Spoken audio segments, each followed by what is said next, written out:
A Tale of Two Cities, Book 2, Chapter 6, Hundreds of People. The quiet lodgings of Dr. Manette were in a quiet street corner not far from Soho Square. On the afternoon of a certain fine Sunday, when the waves of 4 months had rolled over the trial for treason, and carried it, as to the public interest and memory, far out to sea, Mr. Jarvis Lorry walked along the sunny streets from Clerkwell, where he lived, on his way to dine with the doctor. After several relapses into business absorption, Mr. Lorry had become the doctor's friend, and the quiet street corner was the sunny part of his life. On this certain fine Sunday, Mr. Lorry walked towards Soho early in the afternoon for 3 reasons of habit. Firstly, because on fine Sundays he often walked out before dinner with the doctor and Lucy. Secondly, because on unfavorable Sundays he was accustomed to be with them as the family friend, talking, reading, looking out of the window, and generally getting through the day. Thirdly, because he happened to have his own little shrewd doubts to solve, and knew how the way of the doctor's household pointed to that time as a likely time for solving them. A quainter corner than the corner where the doctor lived was not to be found in London. There was no way through it, and the front windows of the doctor's lodgings commanded a pleasant little vista of street that had a congenial air of retirement on it. There were few buildings then, north of the Oxford Road, and forest trees flourished, and wild flowers grew, and the hawthorn blossomed in the now vanished fields. As a consequence, country airs circulated in Soho with vigorous freedom instead of languishing into the Paris like many stray paupers without a settlement. And there were many a good south wall not far off on which the peaches ripened in their season. The summer light struck into the corner brilliantly in the earlier part of the day, but when the trees grew hot, the corner was in shadow, though not in shadow so remote but that you could see beyond it into a glare of brightness. It was a cool spot, staid but cheerful, a wonderful place for echoes, and a very harbor from the raging streets. There ought to have been a tranquil bark in such an anchorage, and there was. The doctor occupied 2 floors of a large still house where several callings purported to be pursued by day, and whereof little was audible any day, and which was shunned by all of them at night. In a building at the back, attainable by a courtyard where a plane tree rustled in green leaves, church organs claimed to be made, and silver to be chased, and likewise gold to be beaten by some mysterious giant who had a golden arm staring out of the wall of the front hall, as if he had beaten himself precious and menaced a similar conversion of all visitors. Very little of these trades, or of a lonely lodger rumored to live upstairs, or of a dim coach trimming maker asserted to have a courting house below, was ever heard or seen. Occasionally, a stray workman putting on his coat traversed the hall, or a stranger peered about there, or a distant clink was heard across the courtyard, or a thump from the golden giant. These, however, were only the exceptions required to prove the rule that the sparrows in the plane tree behind the house and the echoes in the corner before it had their own way from Sunday morning unto Saturday night. Dr. Manette received such patience here as his old reputation and its revival in the floating whispers of his story brought him. His scientific knowledge and his vigilance and skill in conducting ingenious experiments brought him otherwise into the moderate requests, and he earned as much as he wanted. These things were within Mr. Jarvis Lorry's knowledge, thoughts, and notice when he rang the doorbell on this tranquil house in the corner on the fine Sunday afternoon. Dr. Manette at home? Expected home. Miss Lucy at home? Expected home. Miss Pross at home? Possibly at home, but of certainty impossible for handmaid to anticipate intentions of Miss Pross as to admission or denial of the fact. As I am at home myself, said Mr. Lorry, I'll go upstairs. Although the doctor's daughter had known nothing of the country of her birth, she appeared to have innately derived from it that ability to make much of little means, which is one of its most useful and most agreeable characteristics. Simple as the furniture was, it was set off by so many little adornments of no value but for their taste and fancy that its effect was delightful. The disposition of everything in the rooms, from the largest object to the least, in the arrangement of colors and elegant variety and contrast obtained by thrifts and trifles, by delicate hands, clear eyes, and good sense, were at once so pleasant in themselves and so expressive in their originator, that as Mr. Lorry stood looking about him, the very chairs and tables seemed to ask him, with something of that peculiar expression which he knew so well by the time, whether he approved. There were 3 rooms on a floor, and the doors by which they communicated being put open that the air might pass freely through all of them, Mr. Lorry, smilingly observant of that fanciful resemblance which he detected all around him, walked from one to the other. The first was the best room, and in it were Lucy's birds and flowers and books and desk and work table and box of watercolors. The second was the doctor's consulting room, used also as the dining room. The third, changingly spectacled by the rustle of the plane tree in the yard, was the doctor's bedroom. and there in the corner stood the disused shoemaker's bench and tray of tools, much as it had stood on the 5th floor of the dismal house by the wine shop in the suburb of Saint Antoine in Paris. I wonder, said Mr. Lorry, pausing in his looking about, that he keeps the reminder of his sufferings about him. And why wonder at that? Was the abrupt inquiry that made him start. It proceeded from Miss Pross, the wild red woman, strong of hand, whose acquaintance he had first made at the Royal George Hotel at Dover, and had since improved. I should have thought, Mr. Lorry began. You'd have thought, said Miss Pross, and Mr. Lorry left off. How do you do? Inquired that lady then, sharply, and yet as if to express that she bore him no malice.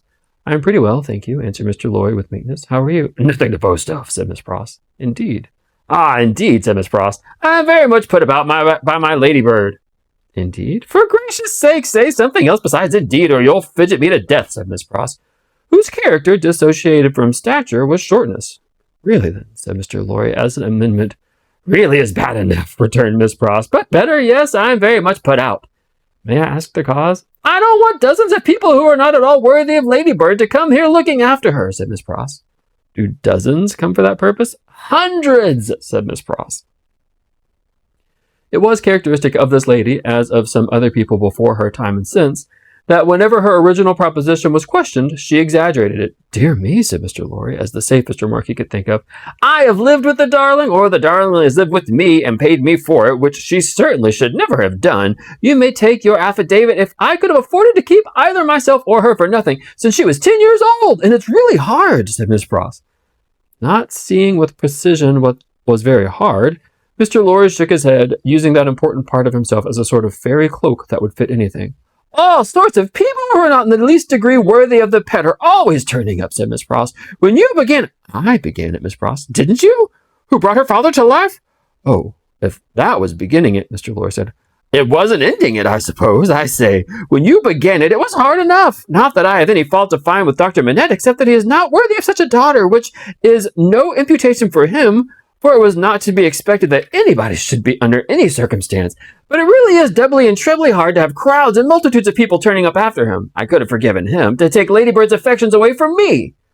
Mr. Lorry knew Miss Pross to be very jealous, but he also knew her by this time to be, beneath the surface of her eccentricity, one of those unselfish creatures found only among women who will, for pure love and admiration, bind themselves willingly as slaves to youth when they have lost it, to beauty that they never had, to accomplishment that they were never fortunate enough to gain, to bright hopes that never shone upon their own somber lives. He knew enough of the world to know that there is nothing in it better than the faithful service of the heart, so rendered and so free from any mercenary taint.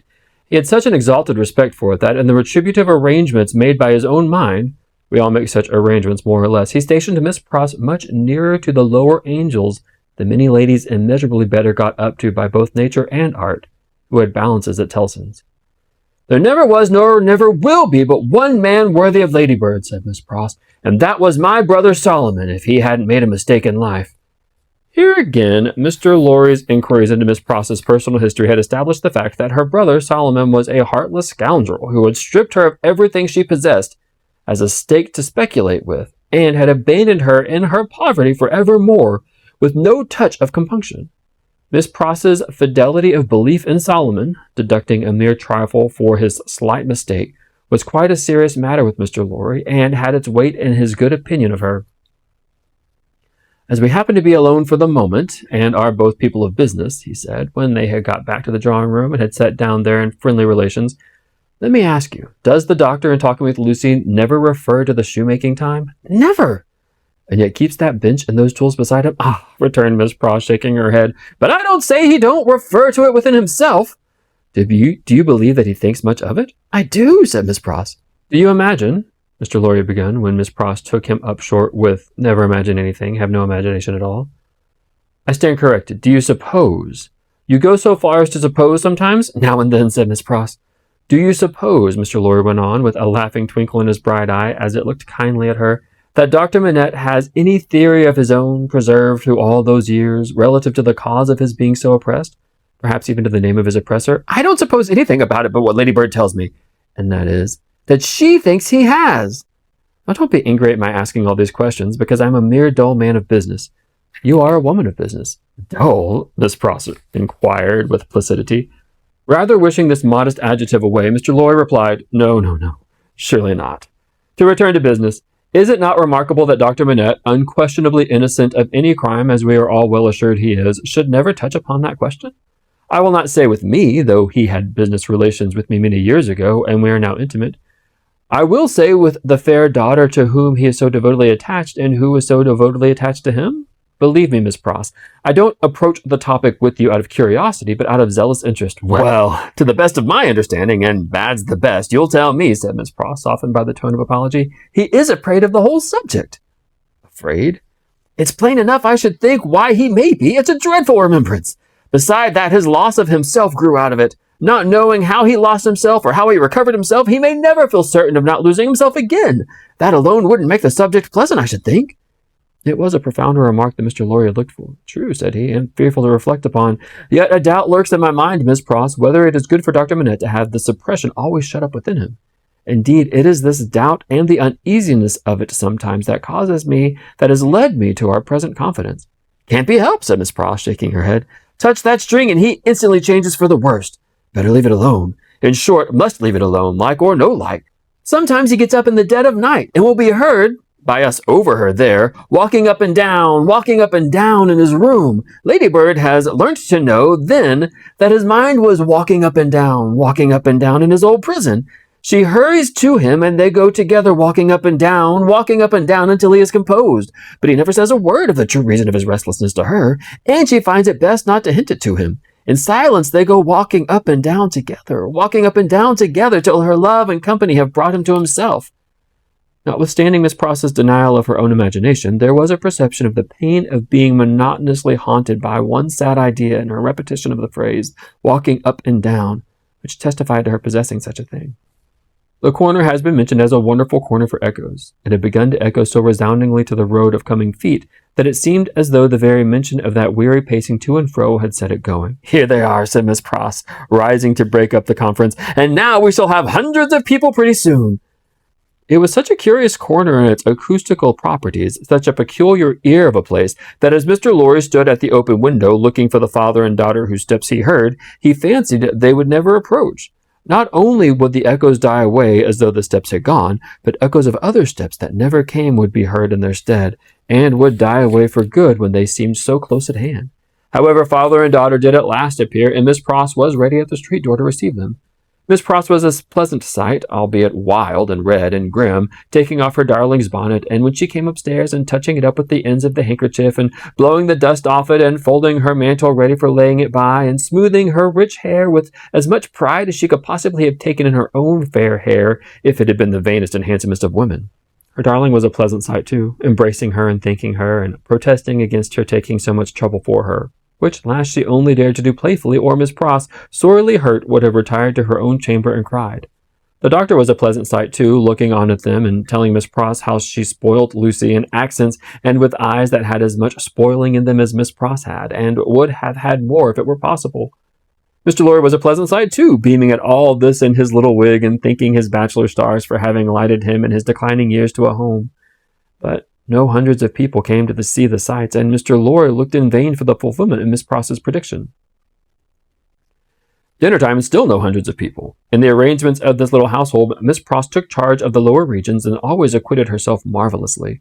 Her dinners, of a very modest quality, were so well cooked and so well served and so neat in their contrivances, half English and half French, that nothing could be better. Miss Pross's friendship being of the thoroughly practical kind, she had ravaged Soho and the adjacent provinces in search of impoverished French who, tempted by shillings and half-crowns, would impart culinary mysteries to her. From these decayed sons and daughters of Gaul she had acquired such wonderful arts that the woman and the girl who formed the staff of Cinderella's godmother, who would send out for a fowl, a rabbit, a vegetable, or two from the garden and change them into anything she pleased. On Sundays, Miss Pross dined at the doctor's table, but on the other days persisted in taking her meals at unknown periods, either in the lower regions or in her own room on the second floor, a blue chamber to which no one but her Ladybird ever gained admittance. On this occasion, Miss Pross, responding to Ladybird's pleasant face and pleasant efforts to please her, unbent exceedingly, so the dinner was very pleasant too. It was an oppressive day, and after dinner, Lucy proposed that the wine should be carried out under the plane tree, and they should sit there in the air. As everything turned upon her and resolved about her, they went out under the plane tree, and she carried the wine down for the special benefit of Mr. Lorry. She had installed herself some time before as Mr. Lorry's cupbearer, and while they sat under the plane tree talking, she kept his glass replenished. Mysterious backs and ends of houses peeped at them as they talked, and the plane tree whispered to them in its own way above their heads. Still, the hundreds of people did not present themselves. Mr. Darnay presented himself while they were sitting under the plane tree, but he was the only one. Dr. Manette received him kindly, and so did Lucy, but Miss Pross suddenly became afflicted with a twitching in the head and body and retired into the house. She was not unfrequently the victim of this disorder, and she called it in familiar conversation a fit of the jerks. The doctor was in his best condition and looked especially young. The resemblance between him and Lucy was very strong at such times, and as they sat side by side, she leaning on his shoulder and he resting on his arm on the back of her chair, it was very agreeable to trace the likeness. He had been talking all day on many subjects, and with unusual vivacity. "Pray, Dr. Manette," said Mr. Darnay, as they sat under the plane tree, and he said in the natural pursuit of the topic at hand, which happened to be the old buildings of London, "Have you seen much of the Tower?" "Lucy and I have been there, but only casually. We have seen enough of it to know that it teems with interest, little more." "I have been there, as you remember," said Darnay, with a smile, though reddening a little angrily, in another character, and not in a character that gives facilities for seeing much of it. "They told me a curious thing when I was there." "What was that?" asked Lucy.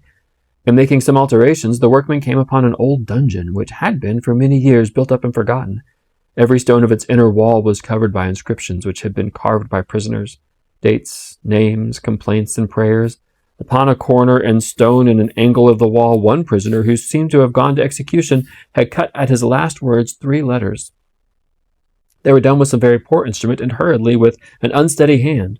At first they were read D-I-C, but on being more carefully examined, the last letter was found to be G. There was no record or legend of any prisoner with those initials, and many fruitless guesses were made about the name. At length it was suggested that the letters were not initials, but the complete word dig. The floor was examined very carefully under its inscription, and in the earth beneath a stone or tile or some fragment of paving were found the ashes of a paper mingled with the small ashes of leathern case or bag. What the unknown prisoner had written will never be read, but he had written something and hidden it away and kept it for the jailer. "My father," exclaimed Lucy, "you are ill." He had suddenly started up with his hand to his head. His manner and his look quite terrified them all. "No, my dear, not ill. There are large drops of rain falling, and they made me start. We had better go in." He recovered himself almost instantly. Rain was really falling in large drops, and he showed the backs of his hands with raindrops on it. But he said not a single word in reference to the discovery that had been told of, and, as they went into the house, the business eye of Mr. Lorry either detected or fancied it detected on his face, as it turned towards Charles Darnay, the same singular look that had been upon it when it turned towards him in the passages of the courthouse. He recovered himself so quickly, however, that Mr. Lorry had doubts of his business eye. The arm of the golden giant in the hall was not more steady than he was when he stopped under it to remark to them that he was not yet proof against slight surprises, if he ever would be, and that the rain had startled him. Tea time, and Miss Pross making tea with another fit of the jerks upon her, and yet no hundreds of people. Mr. Carton had lounged in, but he made only 2. The night was so very sultry that although they sat with doors and windows open, they were overpowered by heat. When the tea-table was done with, they all moved to one of the windows and looked out into the heavy twilight. Lucy sat by her father, Darnay sat beside her, Carton leaned against a window. The curtains were long and white, and some of the thunder gusts that whirled into the corner caught them up to the ceiling and waved them like spectral wings. "The raindrops are still falling, large, heavy, and few," said Dr. Manette. "It comes slowly." "It comes surely," said Carton. They spoke low, as people watching and waiting mostly do, as people in a dark room watching and waiting for lightning always do. There was a great hurry in the streets of people speeding away to get shelter before the storm broke, and a wonderful corner for echoes resounded with the echoes of footsteps coming and going. Yet not a footstep was there. "A multitude of people, and yet a solitude," said Darnay, when they had listened for a while.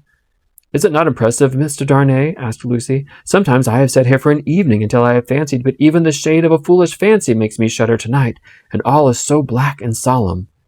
"Let us shudder too. We may know what it is." "It will seem nothing to you. Such whims are only impressive as we originate them, I think. They are not to be communicated. I have sometimes sat alone here of an evening listening, but I have made the echoes out to be the echoes of all the footsteps that are coming by and by into our lives." "There is a great crowd coming one day into our lives, if that be so," Sidney Carton struck in his moody way. The footsteps were incessant, and the hurry of them became more and more rapid.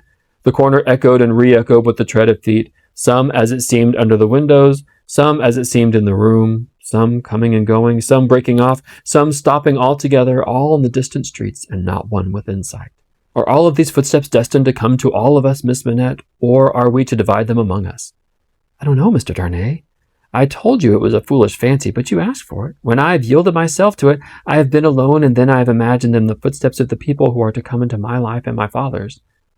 I take them into mine, said Carton. I ask no questions and make no stipulations. There is a great crowd bearing down upon us, Miss Manette, and I see them by the lightning. He added the last words after there had been a vivid flash which had shown him lounging in the window. And I hear them, he added again after a peal of thunder. Here they come, fast, fierce, and furious. It was the rush and roar of the rain that he typified, and it stopped him, for no voice could be heard in it.